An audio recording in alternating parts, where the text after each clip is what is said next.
Everyone, मैं मोहम्मद शाहिद आपको अपने चैनल एसएस के भारतीय स्टार्टअप एंड ऑर्गेनिक फार्मिंग में फिर से एक बार तहे दिल से स्वागत करता हूं। अगर आप सभी अपने इन्वेस्टमेंट में अच्छा मुनाफा चाहते हैं तो ये वीडियो आप सभी के लिए है। आज आप सभी को इस वीडियो में एसएस के भारत के प्रमोटर कोटा शेयर यानी अनलिस्टेड शेयर के बारे में श्री अतुल दुबे जी द्वारा पूरी जानकारी दी जाने वाली है। तो आइए सुनते हैं श्री अतुल दुबे जी को।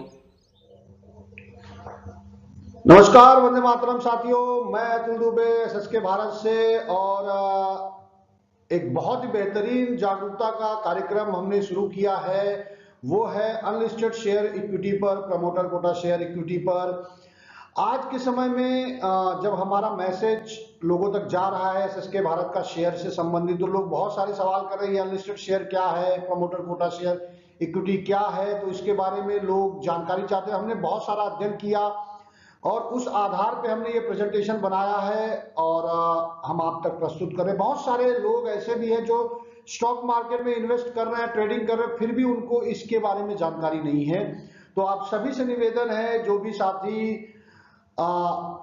इन्वेस्टमेंट की सोच रहे हैं, जो 15,000 25,000 से शुरुआत करना चाहते हैं, इन्वेस्टमेंट का बहुत ज्यादा इन्वेस्ट नहीं कर सकते, जो अगले 3 साल 5 साल के लिए इन्वेस्टमेंट करना चाह रहे हैं और अच्छा रिटर्न चाह रहे हैं, उन सभी से निवेदन है इस वीडियो को देखिएगा। हालांकि इस वीडियो को सभी देखिए, क्योंकि हर कोई यहाँ पे कमाने आया है, रिटर्न उसको अच्छा मिले, तो उसके लिए जरूरी है कि आप इस सेक्टर को भी समझिए। Unlocking best investment opportunity of this century. मुझे लगता है कि ये बेस्ट इन्वेस्टमेंट अपॉर्चुनिटी है इस सेंचुरी का, वो है promoter quota share, unlisted share. आगे के वीडियो में वो सारे सवाल के जवाब आपका हम देंगे। एक आम इंसान के पास अगर हम इन्वेस्टमेंट की बात करें तो उसके पास ये पहले तो 5 ऑप्शन होता है: bank saving, FD, life insurance, gold, property. और थोड़ा सा कोई और जागरूक होता है तो उसके पास फिर आता है म्यूचुअल फंड या शेयर मार्केट यानी स्टॉक मार्केट में ट्रेडिंग। लेकिन आजकल एक नया इन्वेस्टमेंट अपॉर्चुनिटी ट्रेंड में है जो आम इंसान तक नहीं है पहुंच रहा है या नहीं उन तक इस पे पूरी जानकारी दी जा रही, वो है अनलिस्टेड शेयर इक्विटी। तो अगर आम इंसान यहाँ पे इन्वेस्ट नहीं कर रहा है तो फिर कौन कर रहा है? ये कुछ कंपनियों के नाम हमने दिए, बहुत सारी कंपनी है। तो यहाँ पे इन्वेस्ट कौन कर रहा है? अमिताभ बच्चन, राहुल द्रविड़, सचिन तेंदुलकर, शाहरुख खान, ऋतिक रोशन, जितने भी ये देख रहे हैं, शिल्पा शेट्टी ने मामा अर्थ में किया है। आप गूगल करेंगे तो आपको ये सारे नाम पता चलेंगे। सहवाग से लेके, रहाणे से लेके, धोनी से लेके, युवराज सिंह, सब ये अनलिस्टेड शेयर में इन्वेस्ट कर रहे हैं। आपने न्यूज सुना होगा कि अमिताभ बच्चन ने इस कंपनी में इन्वेस्ट किया है। तो इन्वेस्ट कहां करते हैं?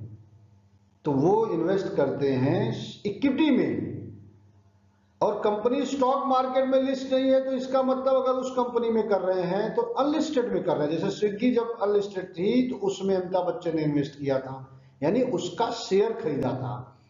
आजाद इंजीनियरिंग अभी शायद लिस्ट नहीं हुई है, उसमें सचिन जी ने इन्वेस्ट किया। इसी तरीके से ये सभी सेलिब्रिटी ने इन्वेस्ट किया, क्योंकि इनके पास इतना समय नहीं है कि रोज बैठ के ट्रेडिंग करें। तो ये बड़ा इन्वेस्टमेंट करते हैं 3 साल 5 साल के लिए। तो अभी एक सवाल बना हुआ है कि क्यों, why celebrity are investing in unlisted share. आम इंसान नहीं कर रहा है, सेलिब्रिटी बड़े बड़े स्टार क्यों कर रहे हैं? देखिए, बिजनेसमैन और जो इन्वेस्टर हैं वो तो कर ही रहे हैं, लेकिन ये सेलिब्रिटीज भी कर रहे हैं इसमें अनलिस्टेड शेयर में। क्यों कर रहे हैं? अब मैं एक उदाहरण से समझता हूं कि अगर एक आम इंसान 2025 में 1000 शेयर 1 लाख रुपए इन्वेस्ट करता है, कहां? बैंक सेविंग में, तो उसको 3% रिटर्न मिलता है, एफडी में 7%, म्यूचुअल फंड में 21.5%, स्टॉक मार्केट में 15-20% के बीच में। तो उसका 1 लाख 2030 में कितना होगा? सेविंग में सिर्फ 15,000 का प्रॉफिट मिलेगा, एफडी में 50,000 का प्रॉफिट। गोल्ड थोड़ा ऊपर नीचे होता है तो उसको 1 लाख उसका हो सकता है 1.5 लाख भी हो जाए, 2 लाख भी हो जाए। म्यूचुअल फंड में 2-2.5 लाख से लेके 3 लाख के बीच। और स्टॉक मार्केट ये तो आपके ऊपर डिपेंड करता है मार्केट के ऊपर। इस वक्त मार्केट बहुत तेजी से गिर रहा है, तो आपके लक के ऊपर है और आपके काबिलियत के ऊपर है स्टॉक मार्केट से रिटर्न निकालना। तो ये हो गई कहानी आम इंसान की। लेकिन सवाल अभी भी बना है कि सेलिब्रिटी क्यों अनलिस्टेड शेयर में इन्वेस्ट कर रहे हैं। तो अब हम एक एग्जांपल लेते हैं कि किसी सेलिब्रिटी ने 2020 में 1 लाख रुपए इन्वेस्ट किया। 25 रुपए का हम एक अज्यूम कर लेते हैं कि एक शेयर उसने 25 रुपए का लिया, यानी 4000 शेयर लिया। और इन्वेस्ट कहां किया? ये कुछ कंपनियों के नाम हैं जिसका आईपीओ आया है कुछ महीने पहले, जनवरी से लेकर उसके कुछ महीने पहले। ये 6 कंपनियां हैं और इसका जो जब आईपीओ आया तो इसका जो पर शेयर आईपीओ के दिन ओपनिंग हुआ, जैसे डॉक्टर अग्रवाल का 402 रुपए का, डेल्टा वाटर का 294, वेंटिव हॉस्पिटलिटी का 643, ट्रांसरेल का 432, स्विगी का 390, फर्स्ट क्राई का 465। मैंने ये 6 उदाहरण लिए। तमाम उदाहरण आप देख सकते हैं पिछले 2024 में 250 के आसपास कंपनियों के आईपीओ आए। तो रिटर्न कितना मिला? किसी ने अगर 1 लाख इन्वेस्ट किया था 5 साल पहले, तो वो 1 लाख डॉक्टर अग्रवाल में आज 16 लाख हो गया, यानी कि सीधे 15 लाख का फायदा हुआ। डेल्टा वाटर जो सबसे कम है उसमें 1 लाख का 11 लाख, 11.5 लाख हो गया, सीधे 10.5 लाख का 5 साल में फायदा हुआ। तो कितना गुना हुआ? अगर आप वेंटिमा देखिए तो इसमें 1 लाख उसका 25-25.5 लाख हो गया। ऐसे बहुत सारे उदाहरण हैं जहां पर 1 लाख रुपए पिछले 5 साल में 2-3 लाख से लेकर 50 लाख तक हुए हैं। तो इस तरीके से रिटर्न दे रहा है अनलिस्टेड शेयर। अलग अलग कैटेगरी के हिसाब से यहां पर रिटर्न मिलता है, उसको समझना बहुत जरूरी है, जो हम आगे के स्लाइड में बताएंगे। अभी भी सवाल बना हुआ है कि हाई रिटर्न तो मिल रहा है, तो एक सवाल अगर हम यहां पे कैलकुलेट करें कि भाई क्यों सेलिब्रिटी इन्वेस्ट कर रहे हैं? Because of high profit in less time period. कम समय में ज्यादा प्रॉफिट मिल रहा, इसलिए अनलिस्टेड शेयर इक्विटी में सेलिब्रिटीज इन्वेस्ट कर रहे हैं। तो हम क्यों नहीं इन्वेस्ट कर रहे हैं? तो उसका कारण क्या है? लैक ऑफ अवेयरनेस, जागरूकता की कमी। अनलिस्टेड शेयर पर जागरूक ही नहीं है। मैंने जैसा बताया कि भाई जो शेयर मार्केट में भी ट्रेडिंग कर रहे हैं उनको भी अनलिस्टेड शेयर के बारे में पूरी जानकारी नहीं है। लेस अपॉर्चुनिटी, चांस बहुत कम है। कितनी कंपनियां हैं जो शेयर मार्केट में लिस्ट होने वाली होंगी? सिर्फ 250 आए हैं 2025 में, 24 में। तो यहां बहुत कम चांस है। गिनती की 2, 4, 10, 20 कंपनियों को आपको दिखेगा। गूगल भी करेंगे तो आपको अनलिस्टेड शेयर दिख जाएंगे। Can't take calculative risk. देखिए रिस्क हर जगह पे है, तो यहां भी अनलिस्टेड शेयर में भी रिस्क है, बट कैलकुलेटिव रिस्क भी है। मार्केट फ्रॉड, मार्केट में बहुत सारे फ्रॉड चल रहे हैं, इसलिए लोगों का डर एक बना रहता है। और really a person is in touch with directors of company directly और indirectly for promoter quota share. Unlisted share का एक हिस्सा है प्रमोटर कोटा शेयर, उसमें लोग ज्यादा इन्वेस्ट करते हैं जो बड़े बड़े सेलिब्रिटीज हैं। तो कोई आम इंसान कंपनी के डायरेक्टर जो कि शेयर बेच रही है उससे संपर्क में नहीं होते। आप खुद सोचिए कि आप कितनी लोगों को जानते हैं जो शेयर बेच रहे हैं अपनी कंपनी का अनलिस्टेड शेयर? तो शायद ना होगा आपके दिमाग में। जो मेरे वीडियो देख रहे हैं एसएसके भारत का, तो उन तक हमारे मैसेज पहुंचे हैं। तो ये कारण है कि सेलिब्रिटी इन्वेस्ट कर रहे हैं और हम नहीं इन्वेस्ट कर रहे हैं। ये केस स्टडी है। एमआरएफ का शेयर 1990 में एक व्यक्ति ने लिया था और आज उसका मूल्य क्या है, ये एक उदाहरण है। हालांकि इसका अनलिस्टेड शेयर से लेना देना नहीं है, लेकिन वही शेयर है जो अनलिस्टेड से लिस्टेड होती है, तो क्या रिटर्न दे सकती है? अगर आप दिल्ली से हमारे साथ हमारे अगले दर्शक हैं रवि। इनसे बात करते हैं। रवि, मॉर्निंग टू यू, क्या पूछना चाहते हैं आप? सर नमस्कार। सर मेरे दादाजी ने 1990 में MRF शेयर्स लिए थे 20,000 सर। अच्छा। और उनके सर्टिफिकेट टाइप मेरे पास दादाजी ने अभी दिए हैं। एक्चुअली ये पिछले 10 साल से पहले ही हो गया था इनको, तो मैं इनको गांव से अपने पास ले आया, इनका इलाज किया, तो अब जाके थोड़ा रिकवर हुए हैं। सर मैं जानना चाहता हूँ कि किस तरीके से और कहाँ सेल आउट होंगे, या कैसे मैं इनको सेल करना चाहता हूँ। आप बेचना चाहते हैं इसे? Yes sir. शेयर सर्टिफिकेट्स हैं आपके पास? शेयर सर्टिफिकेट 1990 के हैं, 20,000 शेयर्स हैं MRF। ऑलराइट। एक्चुअली इसमें एक दिक्कत ये भी है विवेक की, जो सेबी ने एक वो डेडलाइन रखी थी सारे ही फिजिकल शेयर्स को तब्दील करने की डीमैट में, वो डेडलाइन क्योंकि गुजर चुकी है, सो आई थिंक मे बी मेरे ख्याल से भी अभी भी ये डिमैटेरियलाइज कर सकते हैं, ट्रेड नहीं कर सकते, ट्रेड नहीं कर फिजिकल। पाएंगे। तो पहले आपको जाके किसी भी जो डिपॉजिटरी पार्टिसिपेंट है उसके पास आप जाइए, इनको डीमैट में आप कन्वर्ट करिए और उसके बाद आप इनको बेच सकते हैं। राजेश, आपसे भी राय ले लेते हैं, ये सही है? जी बिल्कुल सही कहा विवेक जी आपने। इन्हें पहले KCDP के यहाँ जाकर के अपने दादाजी के नाम पे अकाउंट खुलवाना पड़ेगा, जहाँ की KYC के सारे नॉर्म्स पूरे करने पड़ेंगे, और उसके बाद ये वहाँ डीमैट में जमा देंगे। फिर ये डीमैट होगा शेयर, उसके बाद ये चाहें तो इन्हें बेच सकते हैं। जहाँ तक कंपनी के कामकाज का सवाल है, वो तो अच्छा चल रहा है जैसे सबको ही पता है, और मुझे लगता है कि लॉन्ग टर्म के लिए अभी भी होल्ड की जा सकती है। बट चूंकि इन्होंने मन बना लिया है बेचने का, तो इन्हें पहले डीमैट कराना पड़ेगा। यार आपको ये भी बता दें रवि कि ये जो शेयर्स हैं आपके पास, इसकी कुल वैल्यू इस समय की वैल्यूएशन के हिसाब से MRF चल रहा है करीब 64-65 हज़ार के बीच में, उसके मुताबिक करीब 130 करोड़ के आसपास आती है। अब ध्यान रखिएगा एंड सी टू इट। तो साथियों, आपने सुना कि वो शेयर 30 साल पहले जो लिया गया था, आज उसका 30-35 साल पहले का, आज उसका मूल्य कितना है? 125 करोड़। तो ये बड़ा खेल होता है इसमें, जो आम इंसान नहीं कर पाते ज़्यादातर। और आगे बढ़ते हैं तो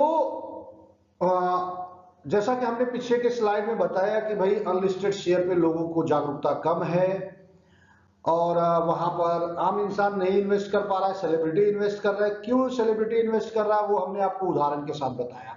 तो अभी भी आपके मन में बहुत सारे सवाल होंगे अनलिस्टेड शेयर पर कि अनलिस्टेड शेयर क्या है, प्रमोटर कोटा शेयर क्या है, व्हेन कंपनी कैन इशू यानी सेल अनलिस्टेड शेयर, कंपनी कब शेयर बेच सकती है, हम अनलिस्टेड शेयर कैसे खरीदे, अनलिस्टेड शेयर का बेनिफिट क्या मिलेगा, अनलिस्टेड शेयर में रिटर्न क्या मिलेगा, हाउ कैन आई सेल, और अनलिस्टेड शेयर खरीदने के बाद उसको बेच कैसे सकते हैं, और मिनिमम इन्वेस्टमेंट कितना कर सकते हैं, अनलिस्टेड शेयर क्या हमें डीमेट अकाउंट मिलेगा या शेयर सर्टिफिकेट मिलेगा, जैसा कि पिछले वीडियो में बताया गया था।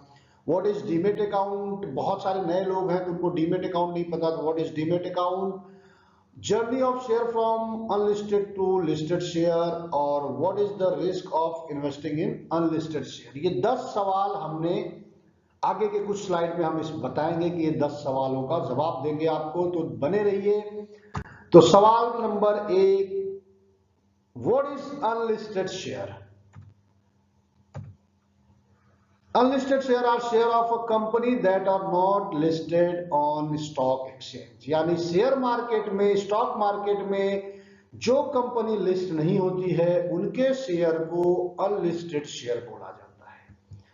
इसमें कई प्रकार होते हैं। सबसे पहले अनलिस्टेड शेयर जब शुरू होता है, कोई कंपनी शेयर देना शुरू करती है तो प्रमोटर कोटा शेयर होता है, यानी कि कंपनी के डायरेक्टर जो शेयर देते हैं। फिर आपको unlisted public share company, unlisted public share company जो अलग अलग ब्रोकर देना शुरू करते हैं। फिर प्री आईपीओ के बाद में ये अनलिस्टेड शेयर लोग खरीदते हैं। दूसरा, when company can issue unlisted share. तो सबसे पहले ये समझिए कि कंपनी अनलिस्टेड शेयर कब बेचती है। तो कंपनी कई प्रकार से बनते हैं, जिसमें से ये 5-6 हमने 6-7 है, जिसमें प्रोप्राइटरशिप है, पार्टनरशिप है, LLP है, OPC, ये 4 फॉर्मेशन हो गए। इसके बाद आता है प्राइवेट लिमिटेड कंपनी। तो प्राइवेट लिमिटेड कंपनी के बाद फिर उसका गवर्नमेंट के रूल के हिसाब से उसको लिमिटेड किया जाता है, तो अनलिस्टेड पब्लिक लिमिटेड कंपनी वहां हो जाती है और फिर कंपनी शेयर मार्केट में लिस्ट होती है, यानी लिस्टेड कंपनी होती है। ये हो गए कंपनी के फॉर्मेशन। शेयर बेचना कब शुरू करती है कंपनी? पहले प्राइवेट लिमिटेड से लिमिटेड होती है, यानी पब्लिक लिमिटेड होती है अनलिस्टेड, और फिर जब अनलिस्टेड पब्लिक लिमिटेड हो जाती है फिर वहां से कंपनी शेयर बेचना शुरू करती है। How to buy unlisted share? Unlisted share कैसे खरीदे? तो सबसे पहले जब कोई कंपनी अनलिस्टेड शेयर बेचना शुरू करती है तो वो कंपनी के डायरेक्टर्स के माध्यम से मिलता है, उसको प्रमोटर कोटा शेयर बोलते हैं। हालांकि ये बहुत कम चांस होता है, क्योंकि कोई ऐसे कंपनी के डायरेक्टर या उनका इतना नेटवर्क होता नहीं है कि वो अपने लोगों में या अपने डायरेक्ट इनडायरेक्ट जो टच में लोग हैं उनको शेयर बेच सके, इसलिए ये शेयर नहीं मिलता है, बहुत कम मिलता है। लेकिन कोई भी अनलिस्टेड शेयर सबसे पहले कंपनी के डायरेक्टर के माध्यम से बिकना शुरू होता है। फिर एम्प्लॉइज के पास ये शेयर होता है अनलिस्टेड, तो एम्प्लॉइज भी बेचते हैं।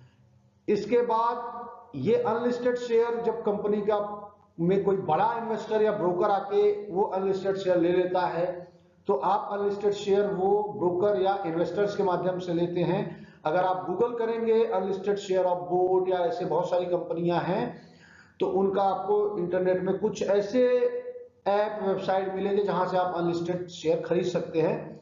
कितने ट्रस्टेड है वो मुझे उसकी जानकारी नहीं है। और ऑनलाइन प्लेटफॉर्म जैसे हमने आपको बता दो, 4 ये प्लेटफॉर्म है आज की जगह पे जहां पर आप अनलिस्टेड शेयर खरीद सकते हैं। आपके पास बहुत ज्यादा चॉइस नहीं है अनलिस्टेड शेयर खरीदने का। क्यों अनलिस्टेड शेयर, मतलब what are the benefit? Benefit क्या है? तो हाई रिटर्न है, opportunity to invest in innovative companies, innovative company में इन्वेस्ट करने का एक बेहतरीन अपॉर्चुनिटी मिल रहा है। और जो हमने आपको बताया कि भारी प्रॉफिट 10 गुना 20 गुना 50 गुना तक रिटर्न ये दे देता है। डिपेंड्स की कंपनियां कैसी हैं। 1 लाख आपका 5 साल में 1 लाख 16 लाख हो जा रहा है, 11 लाख 25 लाख 50 लाख तक भी होते हैं, तो हाई रिटर्न है। How can I sell unlisted share? अब आपने शेयर खरीद लिया तो उसको बेचेंगे कैसे? तो बाईबैक एग्रीमेंट होता है। अधिकतर जब आप कंपनी के डायरेक्टर के माध्यम से शेयर खरीदते हैं तो वहां पे बाईबैक एग्रीमेंट होता है कॉन्फिडेंस के लिए। तो आप वो रिटर्न बेच सकते हैं, ऑनलाइन ट्रेड कर सकते हैं, ब्रोकर के माध्यम से ऑनलाइन ट्रेड कर सकते हैं। जब कंपनी एक अच्छे स्टेज पे आती है तो लोग उसके शेयर ढूंढना शुरू कर देते हैं। With in friends and relative, आप अपने फ्रेंड्स और रिलेटिव को ये शेयर बेच सकते हैं। प्री आईपीओ में बहुत लूट मस्ती है कंपनी अच्छी कंपनियों के शेयर को लेकर। और फिर लास्ट में जो अनलिस्टेड शेयर आपने लिया है इसको आप स्टॉक मार्केट में आईपीओ आने के बाद, यानी कंपनी जब शेयर मार्केट स्टॉक मार्केट में लिस्ट हो जाएगी तब आप ये अनलिस्टेड शेयर बेच सकते हैं।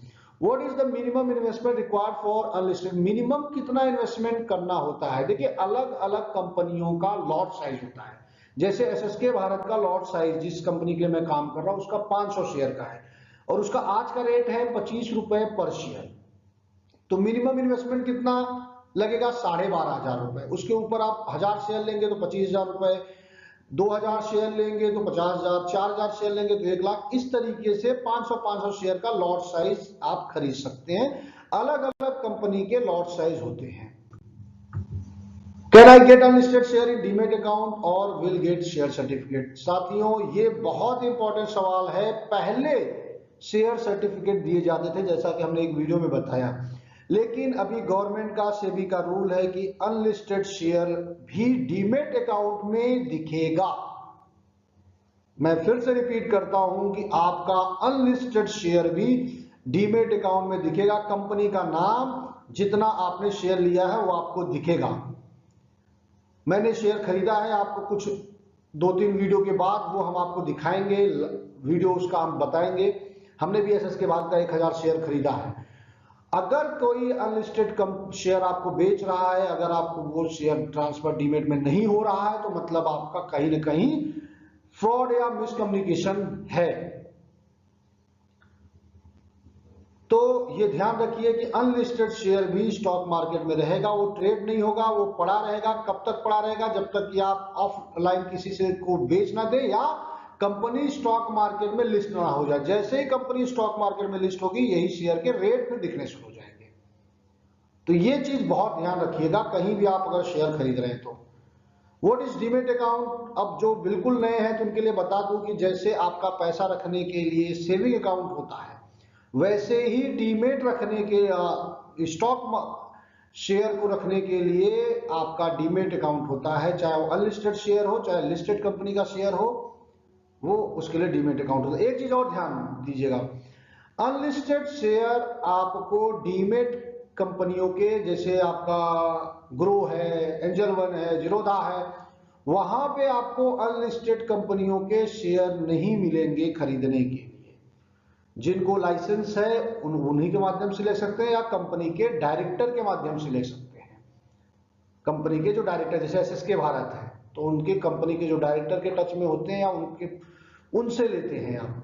तो ये आप ध्यान रखिएगा, यहां कंफ्यूज मत होइएगा। अब जर्नी क्या है कि शेयर जो अनलिस्टेड होता है वो लिस्टेड तक होने के बीच की क्या जर्नी होती है वो समझते हैं।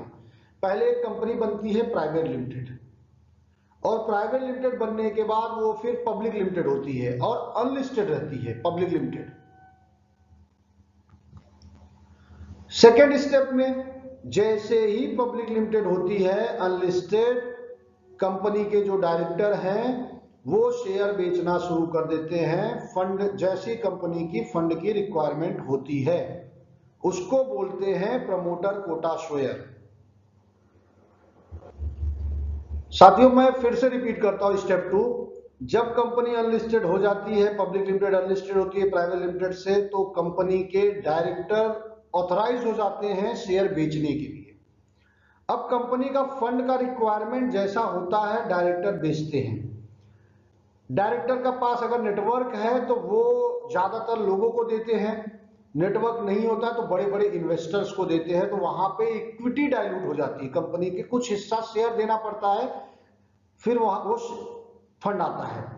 जैसे एसएसके भारत है, एसएसके भारत ने ना लोन लिया है ना किसी बड़े इन्वेस्टर को इक्विटी दे रही है, बड़ा इक्विटी दे रही है। तो आम इंसान को प्रमोटर कोटा शेयर के माध्यम दे रही है और उसके माध्यम से फंड इकट्ठा करके फैक्ट्री लगा रही है। अगले वीडियो में एसएसके भारत के बारे में बात करेंगे। तो ठीक इसी तरीके से सेकेंड स्टेप ये होता है कि कंपनी के director fund as per requirement of fund promoter quota share को बेचना शुरू करते हैं। स्टेप 3, अब एक समय के बाद बड़े इन्वेस्टर और ब्रोकर ये शेयर लेते हैं और फिर ये शेयर ब्रोकर और इन्वेस्टर्स के माध्यम से आपको मिलना शुरू होता है, ऑनलाइन या ऑफलाइन। अब जो इन्वेस्टर होते हैं, ब्रोकर होते हैं, जैसा हमने बताया कि ये आईपीओ जब, यानी स्टॉक मार्केट में कंपनी लिस्ट होने वाली होती है, तो उसके पहले ये अनलिस्टेड शेयर को प्री आईपीओ में बेचते हैं और मनमाना रेट से बेचते हैं और लोग खरीदते भी हैं, क्योंकि आईपीओ में अलॉटमेंट नहीं होता, आईपीओ में मिल नहीं पाता लोगों को शेयर, इसलिए प्री आईपीओ में लोग टूट पड़ते हैं अच्छी कंपनी का शेयर खरीदने के लिए। फिर वो अनलिस्टेड शेयर जैसे ही कंपनी अपनी आईपीओ लाती है, आईपीओ का मतलब शेयर मार्केट में लिस्ट करती है, स्टॉक मार्केट में लिस्ट करती है कंपनी, तो यही आपका अनलिस्टेड शेयर लिस्टेड हो जाता है।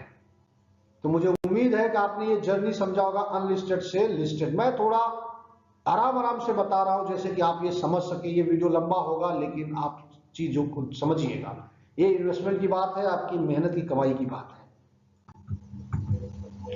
What are the risk? अब एक बहुत बड़ा फैक्टर कि रिस्क क्या है। रिस्क हर जगह है, कोई भी बिजनेस करिए आप जिंदगी जिए, तो साथियों रिस्क हर जगह है, ऐसा कोई चीज है ही नहीं कि रिस्क ना हो। लेकिन कैलकुलेटिव रिस्क भी एक फैक्टर होता है। तो कॉमन रिस्क क्या है?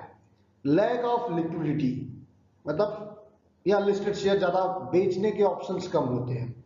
High risk of default, default के भी बहुत रिस्क होते हैं, depends on company. Limited transparency, अब आप किस स्टेज पे खरीदते हैं वो ट्रांसपेरेंसी। वैल्यूएशन रिस्क, कंपनी का specific, company specific risk, difficulty in monitoring, तो ये कॉमन रिस्क है अनलिस्टेड शेयर के लिए। लेकिन आप शेयर कहां से खरीद रहे हैं उसके ऊपर भी रिस्क डिपेंड करता है। जैसे प्रमोटर कोटा शेयर अगर आप खरीदते हैं, यानी कि कंपनी के डायरेक्टर से अगर आप शेयर खरीदते हैं, तो less risk is in promoter quota share, सबसे कम रिस्क प्रमोटर कोटा शेयर में होता है। Employees, investor, broker, online platform में ये रिस्क होता है। प्राइस फिक्स नहीं होता है, बाईबैक एग्रीमेंट नहीं होता है, फ्रॉड के चांस है। कोई इन्वेस्टर ब्रोकर बोला मैं आपको अनलिस्टेड शेयर इस कंपनी का दिलाता हूं, पहले आप पेमेंट ट्रांसफर करिए, क्योंकि हमेशा पहले पेमेंट ट्रांसफर करना होगा, और पता चला वो आपको शेयर नहीं भेजा, वहां रहता है। ट्रांसपेरेंसी नहीं रहती है, वैल्यूएशन का रिस्क रहता है। लेकिन सबसे कम रिस्क होता है प्रमोटर कोटा शेयर में। वो क्यों होता है वो मैं इस स्लाइड में आपको बताने जा रहा हूं। Why there is less risk in promoter quota share equity? बहुत ध्यान से समझने की कोशिश करिएगा ये कि लेस रिस्क क्यों है। You are purchasing share directly from company's owner, company के मालिक से आप सीधा शेयर खरीद रहे हैं। First payment will transfer in directors account, company के जो ओनर डायरेक्टर हैं उनके अकाउंट में आप पेमेंट भेजते हैं। फिर आपका डॉक्यूमेंटेशन होता है, आपका सीएमआर रिपोर्ट लगेगा, आपका Aadhaar card, pan card, form भरेंगे। उसके बाद फिर share will be transfer from directors to your demat account, फिर डायरेक्टर के डीमेट अकाउंट से शेयर आपके डीमेट अकाउंट में ट्रांसफर होता है। ये हो गया प्रोसेस। अब रिस्क कम क्यों है? Your payment is going directly in owners account, आप डायरेक्टली कंपनी के ओनर के अकाउंट में पेमेंट भेज रहे हैं, तो हमेशा वो आपके पास रिकॉर्ड रहेगा, आपके स्टेटमेंट में हमेशा रहेगा कि आपने वो पैसा कंपनी के डायरेक्टर के अकाउंट में भेजा है। कल कहीं भी जाके आप केस कर सकते हैं, क्लेम कर सकते हैं, भाई ये कंपनी के अकाउंट में देखिए मैंने इतना पैसा भेजा और इन्होंने हमारा शेयर नहीं भेजा, या इन्होंने ये किया, जो भी। तो कभी भी कोई डायरेक्टर ये नहीं चाहेगा, अच्छी कंपनी का, जिसका कंपनी का मोटिव है, बिजनेस लगा रहा है, फैक्ट्री लगा रहा है, तो कभी इस तरीके का फ्रॉड नहीं करेगा। डॉक्यूमेंटेशन आपके बीच में और कंपनी के ऑनर के बीच में होगा।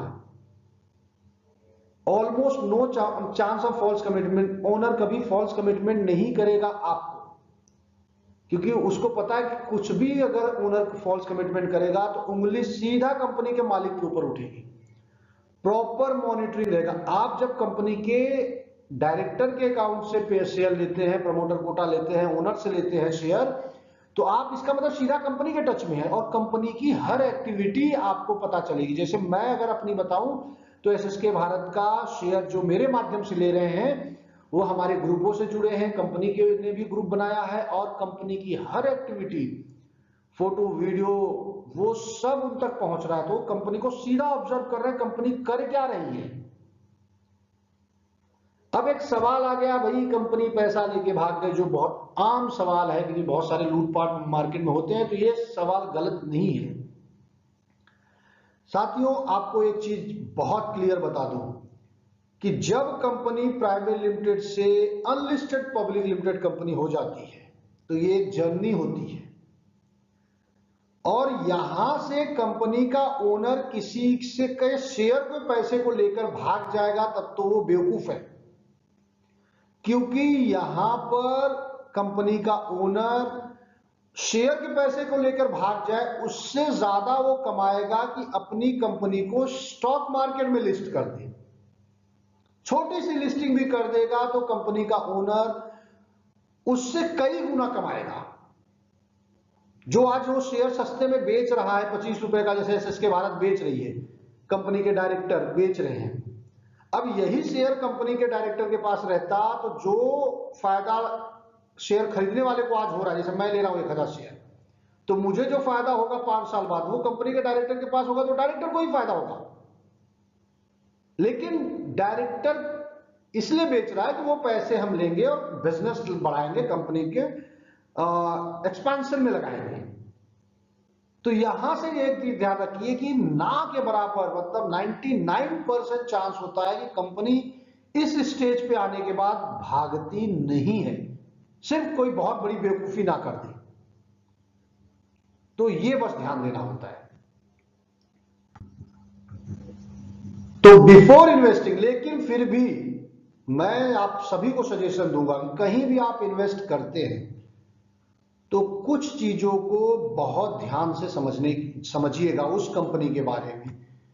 कंपनी की पूरी प्रोफाइल, उसकी हिस्ट्री क्या है, कब से काम कर रही है, क्या पहले करती थी, आज क्या कर रही है, आगे क्या करेगी। मिशन विजन स्टेटमेंट उसका समझ लीजिएगा कि उसका मिशन क्या है, विजन क्या है। प्रोडक्ट और सर्विस क्या, उसके प्रोडक्ट क्या है, सर्विसेज क्या। पता चला ऐसा कुछ तो नहीं करे कि आज वो जबरदस्ती बना रहे, कल उसका कोई मार्केट ही ना हो, तो वो भी आप समझिएगा। फ्यूचर क्या है, मैनेजमेंट टीम कैसी है, उनको जरूर आप समझिएगा, क्योंकि उनके ही पास सारे पावर होते हैं कंपनी को आगे ले जाने का। और ये सब फाइनेंस परफॉर्मेंस, फाइनेंशियल परफॉर्मेंस को भी समझिएगा। देखिए एक चीज ध्यान रखिए, प्रमोटर कोटा शेयर में ये जो फाइनेंशियल परफॉर्मेंस है ये आपको ज्यादा नहीं मिल सकता, क्योंकि ये कंपनी शुरुआती दौर में होती है, तो ज्यादातर फैक्ट्री लगा रही है, बिजनेस की शुरुआत किया है, तो इसके फाइनेंशियल परफॉर्मेंस आप बहुत ज्यादा शुरू में नहीं देख पाएंगे। बट इसके फ्यूचर को आप समझ पाएंगे कि भाई ये कर क्या रही है और आगे क्या टर्नओवर होने वाला है, ये तो आपको गणित पता चल ही जाएगा। इंडस्ट्री और मार्केट, जैसा हमने बताया कि भाई इसकी इंडस्ट्री कौन सी है, मार्केट उसका कितना बड़ा है। आरओसी डॉक्यूमेंट अगर मिल सकता है तो वो भी आप लीजिएगा, उसका डॉक्यूमेंट लेटर मंगा लीजिएगा जब भी आप अनलिस्टेड शेयर या प्रमोटर कोटा शेयर खरीदने जा रहे हैं। शेयर का इंफॉर्मेशन, शेयर का दाम क्या है, लॉक इन पीरियड क्या है, मतलब बाईबैक एग्रीमेंट है या कितने साल तक लॉक करके रखना पड़ेगा, वो आप कंफर्म कर लीजिएगा, क्योंकि प्रमोटर कोटा शेयर ज्यादातर 3 साल, 5 साल, 7 साल के लिए लॉकिंग रहता है। तो इतना बड़ा इन्वेस्टमेंट, इतने समय के लिए इन्वेस्टमेंट होता है। तो ये चीजों को आप समझ के ही किसी कंपनी का प्रमोटर कोटा शेयर या अनलिस्टेड शेयर खरीदिएगा। मैं यहाँ पे प्रमोटर कोटा क्यों लिखा हूं, क्योंकि अनलिस्टेड का सबसे शुरुआती दौर होता है प्रमोटर कोटा। अगर वो आपको मिल रहा है तो वो बहुत बेहतरीन है। बाकी जो मार्केट से अनलिस्टेड शेयर मिलते हैं, मेरा उस पर कोई ज्यादा कॉन्फिडेंस नहीं है, क्योंकि उसका रेट का कुछ पता नहीं है, कंपनी के डायरेक्ट टच में हम नहीं आते हैं, कब आईपीओ आएगा नहीं आएगा, वो सब नहीं रहता। प्रमोटर कोटा में कंपनी के डायरेक्टर से आप सीधे टच में रहते हैं, उनको सीधे आप फॉलो करते हैं, तो वो सब पता होता है कि कंपनी क्या कर रही है, कैसे कर रही है। इसलिए हमने यहाँ पे प्रमोटर कोटा का जिक्र किया है। तो ये था अनलिस्टेड शेयर पर हमारा वीडियो। कभी भी किसी कंपनी का लेते वक्त पिछला जो हमने स्लाइड बताया उस पर ध्यान दीजिएगा। अगले वीडियो में हम बात करेंगे promoter quota share, unlisted share equity of SSK Bharat. जिस कंपनी के लिए मैं काम कर रहा हूं, जिससे मैंने सीखा है, उसके शेयर पर, उस कंपनी के बारे में अगले वीडियो में बताऊंगा, क्योंकि आज SSK Bharat unlisted promoter quota share बेच रही है। तो जो भी साथी इससे इंटरेस्टेड हैं तो वो मुझे व्हाट्सएप करिए। और ये बिल्कुल अर्ली एज इन्वेस्टमेंट है एसएसके भारत का, तो इसलिए आप इसको अच्छे से समझने की कोशिश करिएगा। उम्मीद है कि आपका जो सवाल था अनलिस्टेड से संबंधित वो इन सभी स्लाइड में हमने कवर किया। फिर भी आपका कोई सवाल है तो आप हमें पूछ सकते हैं, हमारे नंबर पे आप भेज सकते हैं। एक और महत्वपूर्ण बात, जब से मैं अनलिस्टेड शेयर एसएसके भारत का अपने दोस्तों को, जान पहचान के लोगों तक मतलब मैंने बिचवाया है, लोगों को खरीदवाया है, तो बहुत सारी चीजें मैं इस पे अध्ययन करना शुरू किया, तो बहुत कुछ फ्यूचर मुझे दिख रहा है इस सेक्टर में। और मैं इसलिए एक टीम तैयार कर रहा हूं 10,000 लोगों का, और ये 10,000 की जो टीम होगी, सिर्फ ये इन्वेस्टमेंट नहीं करेंगे आज एसएसके भारत में, ये हमारी टीम जो होगी उनको हम आगे भी अच्छी इन्वेस्टमेंट अपॉर्चुनिटी बताएंगे। सिर्फ उसी कंपनी का हम बताएंगे जिससे मैं जुड़ा रहूंगा, जिसके ग्रोथ में हम भागीदार होंगे। दूसरा, उनको हम अलग अलग तरह से सहयोग करेंगे, उनको बिजनेस अपॉर्चुनिटी भी बताएंगे, जो उसमें से बिजनेस करना चाह रहे हैं, नौकरी की अपॉर्चुनिटी भी बताएंगे कि वो या उनके परिवार से कोई नौकरी करना चाह रहा है, या बहुत सारी चीजें हमारी प्लान है, आपको हम तीसरे चौथे वीडियो में वो भी बताएंगे। इस सीरीज का जो अनलिस्टेड शेयर के नाम से ये जो सीरीज चल रहा है, इसके हम तीसरे चौथे वीडियो में बताएंगे कि ये जो 10,000 लोगों का हम ग्रुप बना रहे हैं उनको हम क्या बेनिफिट देंगे, वो हम उस वीडियो में बताएंगे। तो क्या आप तैयार हैं? अगर आप तैयार हैं इस टीम का हिस्सा बनने के लिए, तो ये जो हमारा नंबर दिख रहा है, Atul Dubey, senior business development associate SSK Bharat, screen पे दिए गए नंबर पे आप हमें फोन करिए, व्हाट्सएप करिए, और हम आपको एसएसके भारत का अनलिस्टेड शेयर से संबंधित सारे डिटेल बताएंगे। और अगर आप शेयर लेंगे, लेने के बाद आप हमारा वो जो 10,000 सदस्यों का जो हम टीम बना रहे हैं उसमें भी हम आपको शामिल करेंगे। तो साथियों, उम्मीद है कि आपने अनलिस्टेड शेयर के बारे में बहुत कुछ क्लियर हमने करने की कोशिश किया और आप समझे होंगे। फिर भी आपका कोई सवाल अगर रह गया है, कुछ ऐसे डाउट्स होंगे जो क्लियर नहीं हुए होंगे, तो आप हमें जरूर फोन करिए, मैसेज करिए, हम आपको उस पर पूरी जानकारी देंगे। बहुत बहुत धन्यवाद, जय हिंद। और इस वीडियो को आप जरूर कम से कम 5-10 लोगों तक पहुंचाइए, क्योंकि आम इंसान तक ये जानकारी पहुंचनी बहुत जरूरी है। पैसे वाला बनता चला जा रहा है, आम इंसान जीने खाने और 5-10% की प्रॉफिट में लटका हुआ है। तो ये गणित लोगों को पता होनी चाहिए, क्योंकि आगे बहुत बड़ा स्कोप आने वाला है। बहुत सारी कंपनियां अनलिस्टेड शेयर बेचने जाएगी, स्टॉक मार्केट में लिस्ट करने जाएगी। भारत 2047 तक विकसित बनने जा रहा है और भारत सरकार पूरा फोकस करके काम कर रही है और सफल हो रही है। तो इसका फायदा अगर आम इंसान नहीं उठाएंगे तो अमीर अमीर बनते जाएंगे, और जो आम इंसान गरीब है वो सिर्फ जीने खाने के लिए संघर्ष करता रह जाएगा। बहुत बहुत धन्यवाद, जय हिंद, वंदे मातरम।